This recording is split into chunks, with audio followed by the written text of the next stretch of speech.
About 6 years ago, I found myself in Shanghai. And I was in the section of the city called the Bund, which looks over the Huangpu River into a new section of the city called Pudong. And it is incredibly a new section of the city because apparently like 20 years ago, it was this vast wasteland of really nothing. And now it's this absolutely fantastic area of these futuristic buildings and every one of them designed by an internationally famous architect. And some of them look like spaceships. And at any minute I thought like, George Jetson was going to come flying out of one of them with his boy Elroy and his little space mobile and kind of skitter past us in the river. And I thought to myself as I was looking there, I was really kind of looking from the past into the future. And what was sort of right in front of me, this amazing collection of buildings, was a really graphic example of how the world has changed in the last 20 years, in a couple of generations, and really about the power of how Asia has changed, and Asia has become more powerful, and China in particular. And, I had a couple of reactions. My first reaction was, we are toast. I mean, how in the world are we going to compete with these folks who can reinvent a city in 10 years? I mean, game over.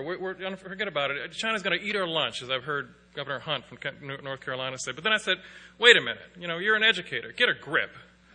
There must be something we can do to help our students be able to compete at that level. And actually, just as importantly, how do we figure out how do we help our kids be able to actually cooperate with the Chinese and with other folks from other countries in Asia and from around the world? I mean, how do we help them compete when that makes sense, but then also to work with people from different countries and different regions of the world who speak different languages, who see the world differently, but all of us who have this sort of common responsibility to make the world work and hopefully make it a better planet. So my story essentially is how we at the Asia Society have tried to think about that over the last 6 years and try to figure out how do we prepare kids for this new, very different, globally connected world that we live in now, and particularly how do we think about redesigning middle schools and high schools to be responsive to the needs of a world that has really been reshaped by globalization. So let me cut to the punchline. Over the last 6 years, Asia Society has created, or actually worked with school districts and charter authorities to create 20 schools around the country, all of them public schools, some charter, some regular district schools.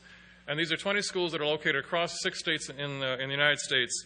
About 80% of our kids are from low-income families, and 85% are kids of color, primarily Latino and African-American kids. And if you compare the results on the standard accountability tests that these kids have to take, of those schools versus schools in the very same districts that have similar demographic profiles, our schools outperform these other schools for about 85% of the time.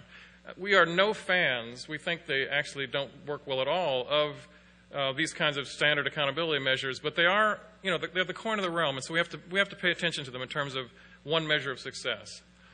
In our schools, about 92% of the kids graduate, and about 94% of those kids who do graduate, they go into college, and about 2/3 of them go on to 4-year colleges. So, we've had a little bit of success, and so there's no way I can tell you about kind of everything we've done to design these new kinds of schools, of which one is the Vaughan International Studies Academy that Yvonne Chan alluded to. She's one of the principals, or was one of the principals of one of our schools.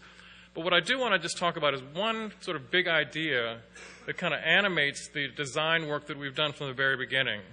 And that big idea is this, that to get different outcomes for kids that are going to match the demands and the opportunities for this new global age we live in, you have to change the definition of success.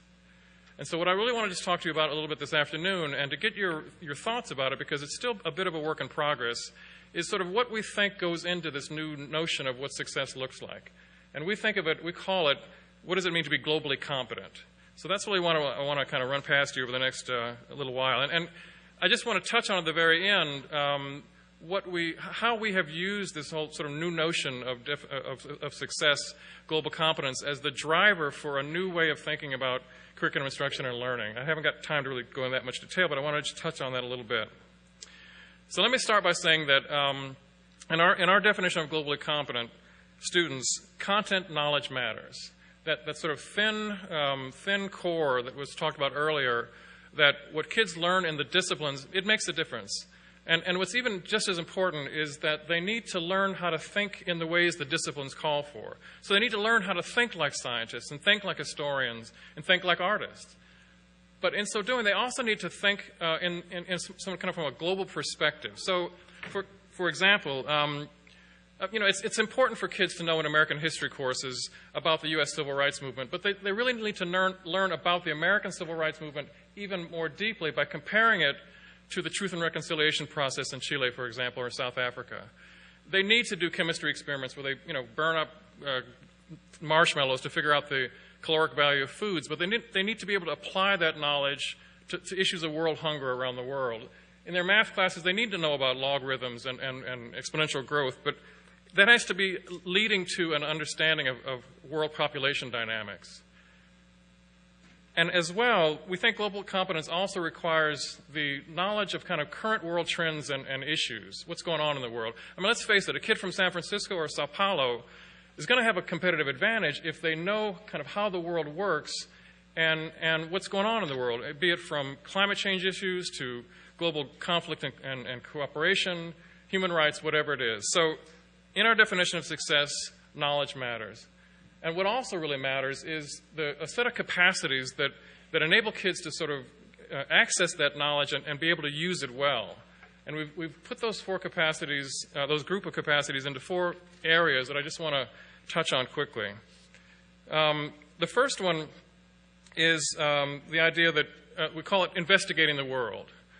And as we've heard here before earlier, we think that to be globally competent, it means that you start with good questions first. Globally competent kids can really ask good questions. And they ask the kind of essential questions that don't necessarily have a right or wrong answer, but they are engaging, and kids can engage in them both intellectually and emotionally.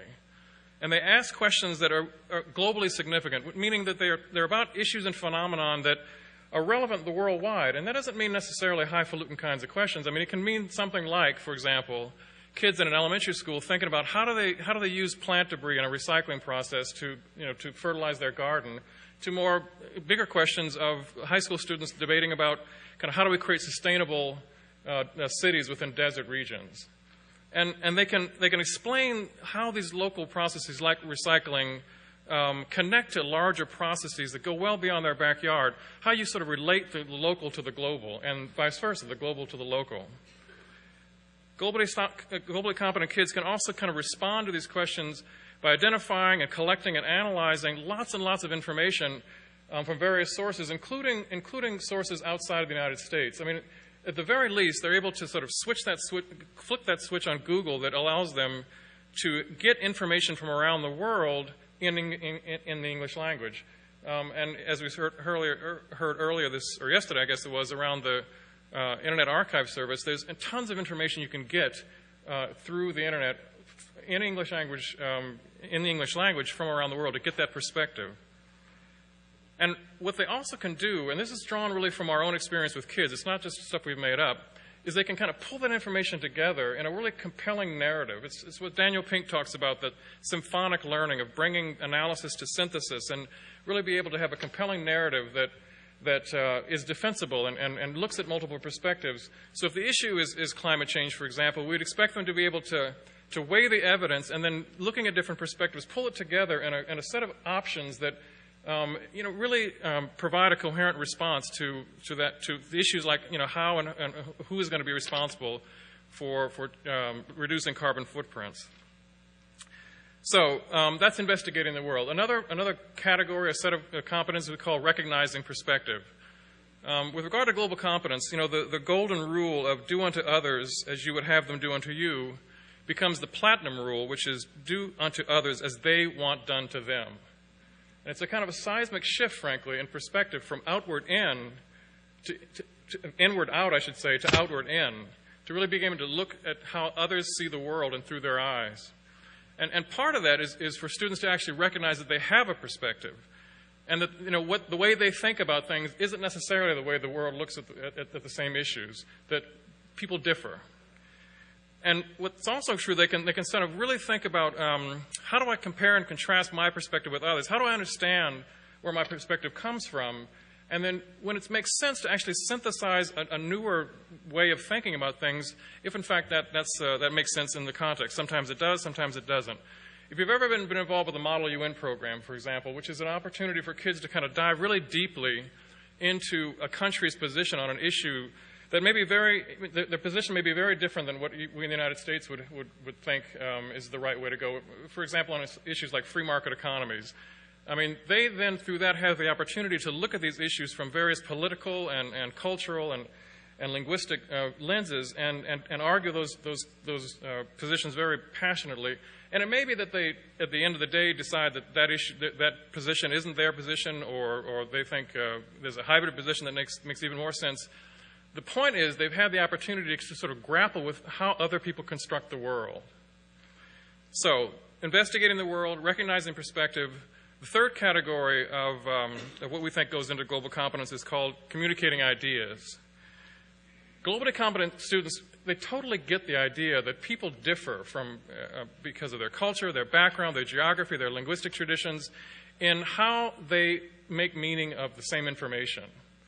And so globally competent kids are able to kind of be able to communicate across diverse cultural lines, both verbally and non-verbally. And what's we think particularly important is that they are able to speak more than one world language. And so you heard Yvonne talk about students learning 3 languages in her school. I actually never forget when we first started this work, about 3 weeks into it, we had just started a school in Los Angeles, and we really frankly didn't know what we were doing. And the Gates program officer, who was responsible for supporting our work, Gates has been one of our funders from the very beginning, decided to come to visit, and I was terrified, because what are our kids going to say to this, Tom Vander Ark, the guy who's got all the money, right? And so sure enough, he asked one of these, this Latina girl who was about 12 years old in 6th grade, why do you want to come to a globally focused school? And she said, because I get to learn Chinese. And I sort of realized right off the bat that she got the whole thing about the power of language, and she was trying to find a way to increase her power by going to a school that had that kind of curriculum to offer her. Global competent kids are also, though, very media savvy. They are used to using digital technologies and technology, and they know how to sort of select what they use to be able to function in different audience settings. So the final component of what we think of as global competence is taking action. Here I'm talking about kids who, it's not just about learning about the world, it's about figuring out how you actually make a difference in the world. And we think that's really a critical part of being globally competent. And so it starts with kids actually realizing that they have the capacity to make a difference. And this is particularly interesting and important among kids from urban low-income communities who are told repeatedly that they don't or can't make a difference. We think it's incredibly important that they do know that they can make a difference. And so part of that really is feeling as though you're a player and not a bystander. And as well, they're really adept at sort of understanding the opportunities that exist for making a difference. And that can be anything from, being having a targeted advocacy campaign around human rights to something more to do with creating the latest out-of-the-box business application that, it's for a product that's going to be essential, but we don't even know we need. So those are the components then of our definition of global competence, of disciplinary and interdisciplinary knowledge, learned and applied through an international lens, coupled with capacities around investigating the world, recognizing perspective, communicating ideas, and taking action. And in about a minute, apparently, I'm going to try to just tell you just a couple things about how we actually use that in our school design. And basically, the bottom line is that we take this definition of global competence and we put it inside, we embed it within a performance assessment system. The notion basically is to take these ideas around performance, around what students should know and be able to do, and put it inside a set of performance objectives and rubrics that enable kids to know exactly what it is that they're meant to be learning, and for teachers to be able to score their work in relation to that kind of criteria. And it's not a number or letter grade. It's really the kind of opportunity to have kids demonstrate what they can do and to be able to give them feedback, authentic feedback on where they are kind of in their progression of learning towards being more globally competent. We've also found that the work that teachers do to collectively analyze student work together is the best PD that they could ever imagine. They've told us that. And it's because you're using assessment in a formative sense to give immediate feedback between the relationship between teaching and learning. So to summarize, and everything I've said today is basically this. The world has changed. We need to figure out what kids need to know and be able to do in order to be successful in that new world, and we need to create a learning system that uses that as the basic focus of how to drive curriculum instruction. That's my story. I'm sticking to it.